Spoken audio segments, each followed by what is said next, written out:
So welcome to UPSC aspirants.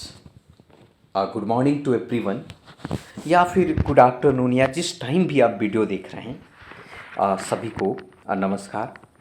आज जो एक मोस्ट इम्पॉर्टेंट अगर हम टॉपिक पर बात करेंगे और वो बात है आपका, अगर देखा जाए तो बहुत ही महत्वपूर्ण टॉपिक और वो है issue of the hate speech. आप देखेंगे कि आजकल हर जगह नफ़रती भरे अगर माहौल को आप देखा जा सकता है। जैसे नेताओं के द्वारा भी हेट स्पीच देना, एक मजहब दूसरे मजहब के खिलाफ भाषण करता है। तो इन्हीं सब नफ़रती भाषण की समस्या को लेकर सुप्रीम कोर्ट ने एक तरीके से कह सकते हैं कि सरकार को कहा है कि आप लोग इस देश के अंदर में हेट क्राइम्स और हेट स्पीच को रोकने में फेल हो चुके हैं। आपकी जो कानून है, आपका जो व्यवस्था है, वो देश में हेट स्पीच और हेट क्राइम्स को नहीं रोक पा रहा है। ये बात सुप्रीम कोर्ट ने बार बार सरकार को कहा है कि आप यहाँ पर फेल हुए हैं। अब समझ में आना चाहिए, आपको समझने की आवश्यकता है कि ये हेट स्पीच होता क्या है, किस प्रकार के हम स्पीच की बात कर रहे हैं। देखिए, हेट स्पीच को डिफाइन किया गया है, सिंपल सी बात करते हैं कि कोई ऐसा स्पीच या कोई ऐसा जेस्चर या कोई ऐसा कंडक्ट या कोई ऐसी राइटिंग या कोई ऐसा डिस्प्ले जो एक तरीके से वॉयलेंस को जन्म देता हो, और उस वॉयलेंस को जन्म देता हो या प्री जुडिशियल एक्शन हो किसी इंडिविजुअल के खिलाफ, किसी ग्रुप के खिलाफ, या कह सकते किसी कम्युनिटीज के खिलाफ, है ना, तो वो आपको हेट स्पीच में कहा माना जाएगा। अब समझने की जरूरत है कि ये बात तो सत्य कहा कि हेट स्पीच क्या है, कि any speech, gesture, conduct, writing और डिस्प्ले दैट में incite a violence, prejudicial actions against to any individuals और ग्रुप, है ना, तो हेट स्पीच कहा जाएगा। ये डिफाइन किया गया है। लेकिन अब इस हेट स्पीच को के कारण क्या है, reasons to curb a hate speech. सबसे पहला कारण है आपका अंडरमाइन टू सोशल इक्वालिटी। हम लोग सामाजिक जो समानता है उसको अंडरमाइन कर रहे हैं, है ना। हिस्टोरिकल आप कह सकते कि बहुत सारे ऐसे ऑपरेस हैं, डिस्क्रिमिनेशंस, मार्जिनलाइजेशन इतनी ज़्यादा है जिसके कारण से उनके खिलाफ जो है हेट स्पीच किया जा रहा है।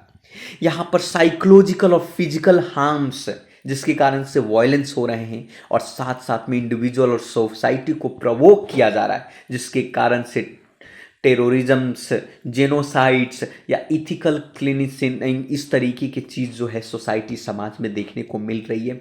तो सुप्रीम कोर्ट कह रही है कि भाई आप लोग जो गवर्नमेंट है, हेट स्पीच और हेट क्राइम्स को रोकने में आप कह सकते हैं कि फेल हो चुकी है। अब इस पर समझने की आवश्यकता है। अब भारत में क्या कानून है, रेगुलेशन क्या है हेट स्पीच को लेकर, इसके बारे में थोड़ी सी जान लेते हैं पूरी कहानी को। दरअसल भारत में हेट स्पीच को रेगुलेट बहुत सारी संस्था, बहुत सारे कानून करती है, बहुत सारे एक्ट करती है। जैसे इंडियन पिनल कोड हुआ, आप लोगों ने इंडियन पिनल कोड जो आईपीसी की धारा के बारे में आप लोगों ने सुना हो, कोड ऑफ क्रिमिनल्स प्रोसीजर के बारे में आप लोगों ने सुना होगा, और इंडियन इंफॉर्मेशन टेक्नोलॉजी जो आईटी एक्ट है, ये सभी लोग जो है हेट स्पीच को रेगुलेट करती है। सबसे पहले हम आईपीसी की बात करते हैं, इंडियन पिनल कोड की बात करते हैं। इंडियन जो पिनल कोड में क्या प्रोविजन है हेट स्पीच को लेकर, हेट स्पीच को कैसे रोकने की बात कह रही है। आपको आईपीसी की धारा 153 के ये में ये कहा गया है कि अगर कोई भी व्यक्ति, कोई भी समुदाय, कोई भी अगर किसी ग्राउंड ऑफ रिलीजन के बेस के आधार पर, रेस के बेस के आधार पर, प्लेस ऑफ बर्थ के बेस के आधार पर, रेसिडेंस के बेस के आधार पर, भाषा के बेस के आधार पर अगर इस प्रकार की कोई एनिमिटी, दुश्मनी को प्रमोट करता है, तो इसके लिए हमारे संविधान के सेक्शन 153A में उसको दंड का प्रावधान दिया गया है।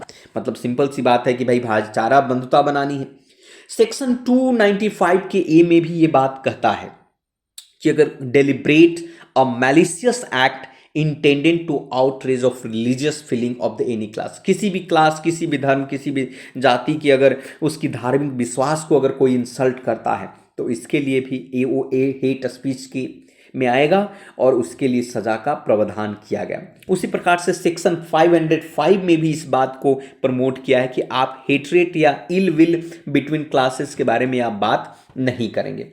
चलिए ये बात तो आईपीसी में 153A, 295A और 505 के बारे में बात की है। उसी प्रकार से आप देखिएगा code of criminal procedure CrPC, CrPC में क्या कहा गया? सीआरपीसी कहता है कि ऐसे व्यक्ति को, इंडिविजुअल को गिरफ्तार किया जाएगा जो सोसाइटी, समाज में हेट स्पीच के तहत जो है कॉग्नाइजेबल्स ऑफेंस करता है। उसी प्रकार से इंडियन इंफॉर्मेशन टेक्नोलॉजी में बात कही गई कि अगर आपने ऑनलाइन स्पीच दिया, चाहे वो स्पीच हेट स्पीच अगर है, उस प्रकार की कंटेंट को 36 घंटे के अंदर जो है हटाने की बात कही गई है। तो मतलब कह सकते हैं कि IPC, code of criminal procedure और इंडियन इंफॉर्मेशन टेक्नोलॉजी, इन तीनों में इसके प्रावधान दिए गए। अब चलिए जजमेंट की बात करते हैं कि इस पर कोर्ट का क्या जजमेंट है भाई।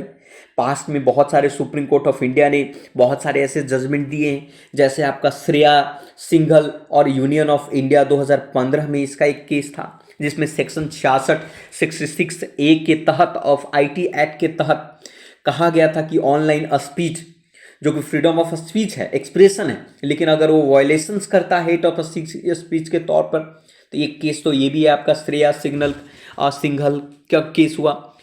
आपका सुकुमार और स्टेट ऑफ तमिलनाडु जो है 2019 में, वो भी हेट स्पीच का मामला था सोशल मीडिया के तहत पर, आपका फ्रीडम ऑफ स्पीच और एक्सप्रेशन के अधिकारों को प्रोटेक्ट नहीं करता होगा, platform is not protected by the right of freedom of speech and expression.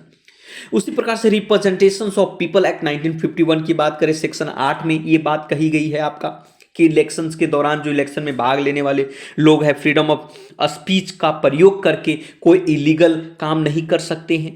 उसी प्रकार से सेक्शन 123 की ए की बात किया जाए, है ना, हमें फ्रीडम ऑफ स्पीच है, फंडामेंटल राइट्स है। आर्टिकल 19 में ये बात कही गई कि फ्रीडम ऑफ स्पीच हमारा फंडामेंटल राइट्स, मौलिक अधिकार है, संविधान में ये बात कहता है, लेकिन वो एब्सोल्यूट नहीं है ना, वो लिमिटेड है। आप सर्कमस्टांसेस के बेस के आधार पर लिमिटेड, आप किसी को गाली नहीं दे सकते हैं, किसी को आप एक्सप्रेशन का मतलब है किसी का कोई गंदा एक्सप्रेशन नहीं दे सकते हैं, ये फ्रीडम नहीं है आपको। ऑनलाइन हेट स्पीच हुआ आपका, बहुत सारे प्रिवेंशन हुआ, इन सभी चीज़ों पर मुद्दे पर बात करने की बात की जा रही है। चैलेंजेस क्या है? बहुत सारे चैलेंजेस है इसको लेकर अगर देखा जाए। सबसे पहला बात तो चैलेंजेस ये है कि लोगों को ये पता नहीं कि हेट स्पीच है क्या। दरअसल हेट स्पीच एक आप कह सकते हैं कि यूनिवर्सल कोई एक्सेप्टेंस नहीं, उसका कोई पर्टिकुलर डेफिनेशन नहीं कि किस चीज़ को हेट ऑफ स्पीच के दायरे में लाया जाएगा। डिफरेंट कंट्री में, डिफरेंट कल्चर में उसका डेफिनेशन अलग अलग हो जाता है, तो यहाँ पर थोड़ी डिफिकल्टी होती है, क्लियर गाइडलाइन जारी करना बड़ा मुश्किल होता है हेट स्पीच को लेकर। दूसरी बात, हेट स्पीच और फ्री स्पीच में बीच में बैलेंस बनाना बड़ा मुश्किल है आपका।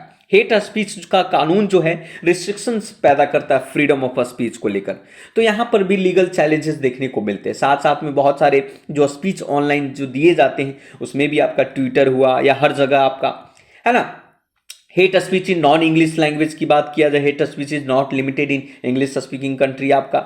तो कहने का तात्पर्य यहां पर है कि यहां पर आपको थोड़ा सा स्ट्रगल करने को मिलता है कि भाई चैलेंजेस बहुत ज़्यादा इसमें है आपका, है ना।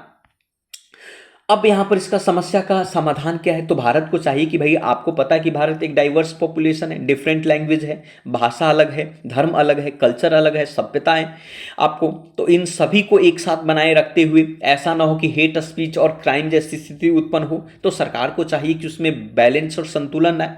सरकार को ये भी चाहिए कि इस प्रकार की पॉलिसी मेकिंग बनाने की ज़रूरत है जो आपको एजुकेशन, टेक्नोलॉजी और लीगल इन्फोर्समेंट, इन सभी को एक साथ हो।